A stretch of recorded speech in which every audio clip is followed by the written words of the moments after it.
Buenas noches. El día de hoy, nosotros, como Fiscalía, vamos a estarles presentando a continuación nuestra teoría final del caso en la situación entre el señor Carlos y Laura. Comenzamos. Empezamos inicialmente con la narrativa de los hechos.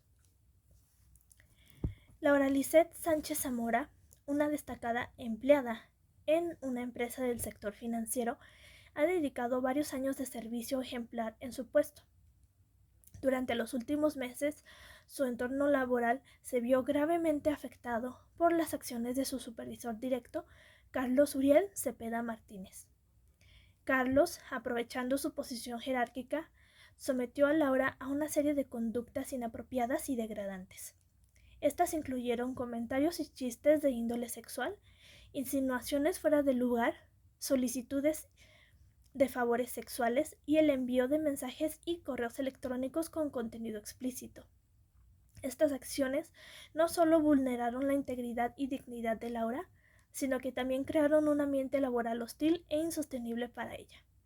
Agobiada por la situación y tras intentar manejarla de manera interna sin éxito, Laura decidió acudir al Departamento de Recursos Humanos de la empresa para presentar una denuncia formal contra Carlos.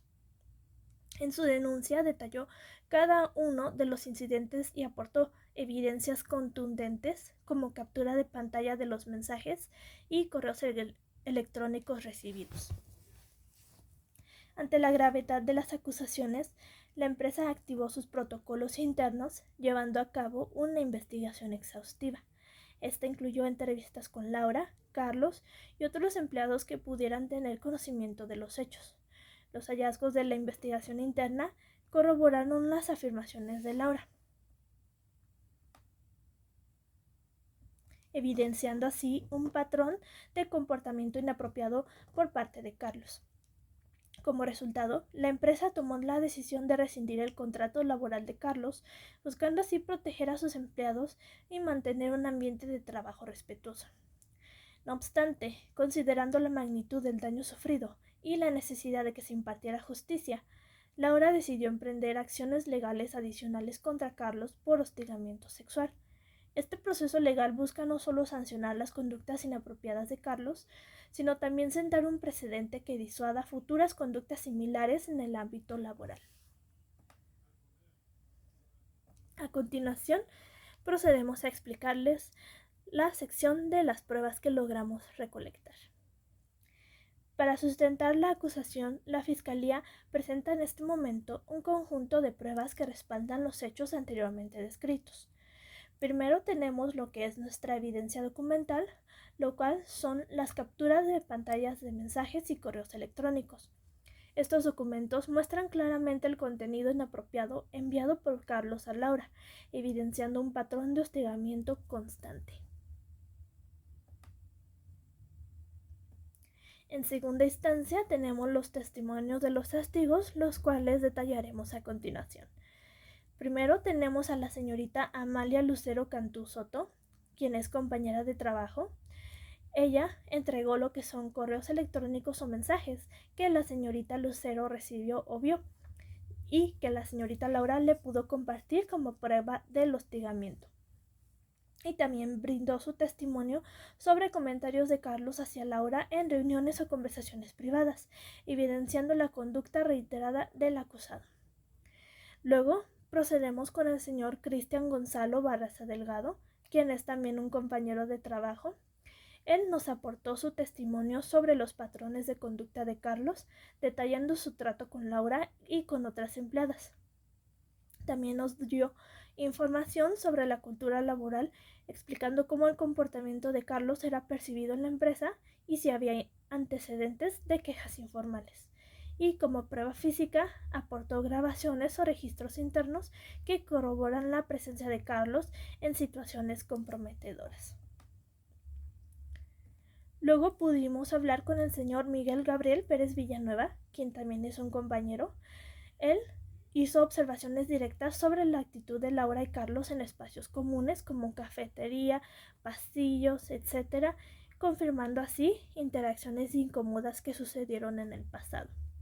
y también nos dio su relato de conversaciones escuchadas entre empleados en las que se discutía el comportamiento de Carlos y su actitud hacia Laura. También pudimos compartir conversación con la señorita Josefina Rocío García Asunción, quien es empleada de limpieza.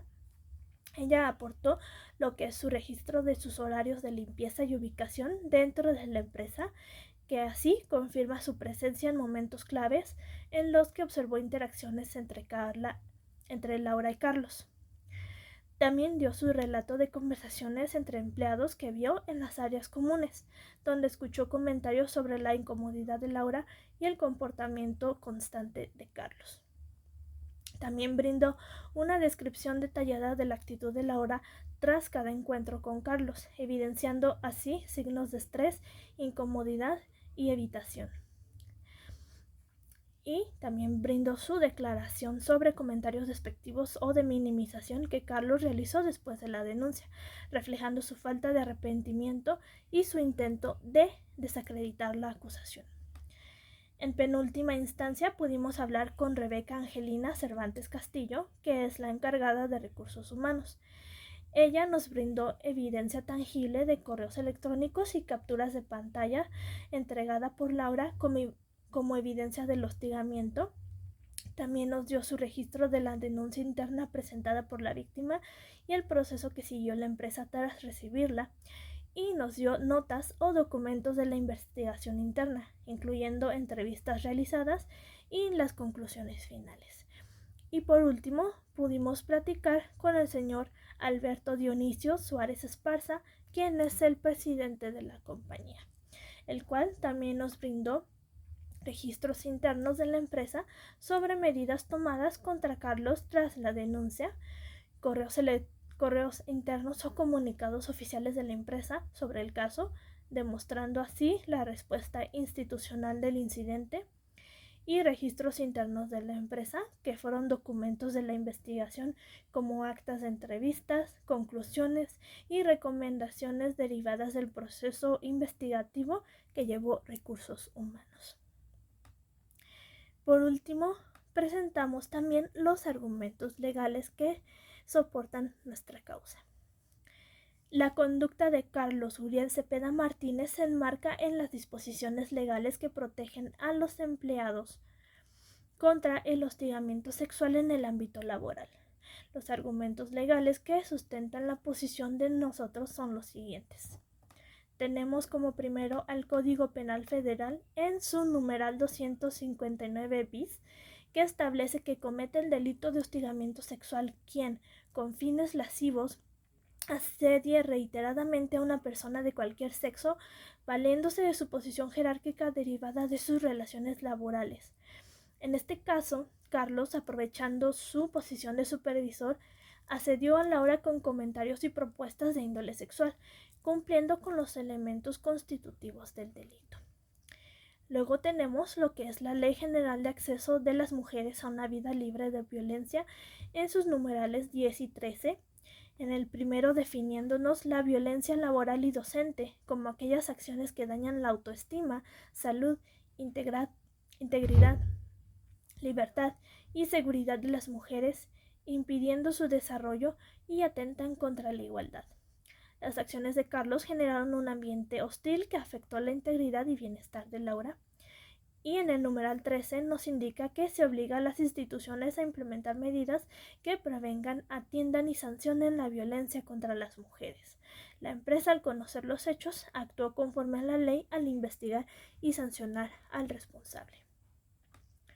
Luego procedemos con el Código Penal del Estado de Jalisco, donde ocurrió el delito, en su numeral 176 bis, donde nos confirma que en el ámbito local la legislación penal de Jalisco nos tipifica el hostigamiento sexual como la acción de asediar a una persona con fines lascivos, aprovechándose de una relación de jerarquía o poder derivada del trabajo o de cualquier otra relación de subordinación.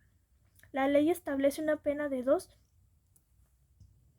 a 4 años de prisión para quien incurra en esta conducta, lo que refuerza la gravedad del delito cometido por Carlos contra Laura, dado que sus acciones fueron persistentes y generaron un ambiente hostil de trabajo.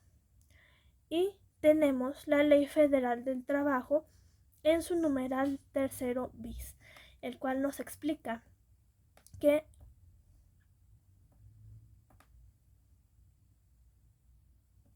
en materia laboral, la ley define el hostigamiento como la acción de ejercer poder sobre una persona dentro de una relación de subordinación laboral, manifestándose en conductas verbales o físicas de naturaleza inapropiada.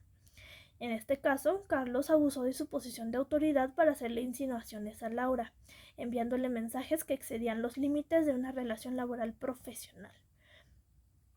Y la legislación refuerza que toda persona trabajadora tiene derecho a un ambiente libre de violencia, derecho que fue vulnerado.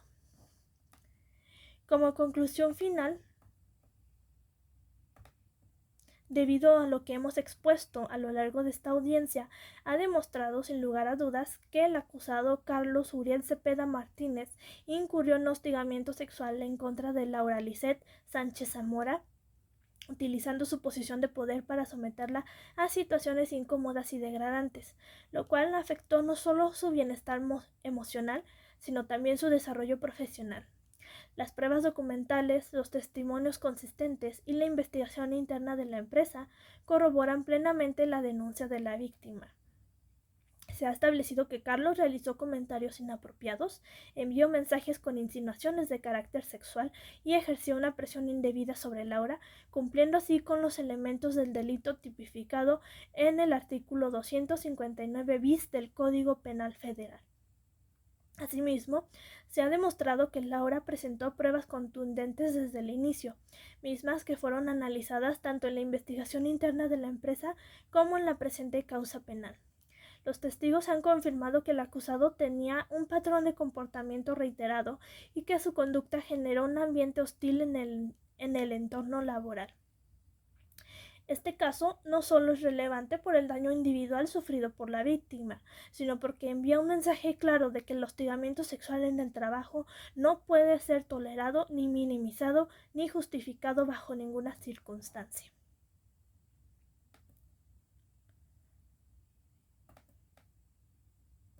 Por lo tanto, nosotros como Fiscalía solicitamos que el Tribunal de Justicia reconozca la responsabilidad penal del acusado y emita una sentencia condenatoria en estricto apego a la legislación vigente y en respeto a los derechos fundamentales de la víctima. Gracias.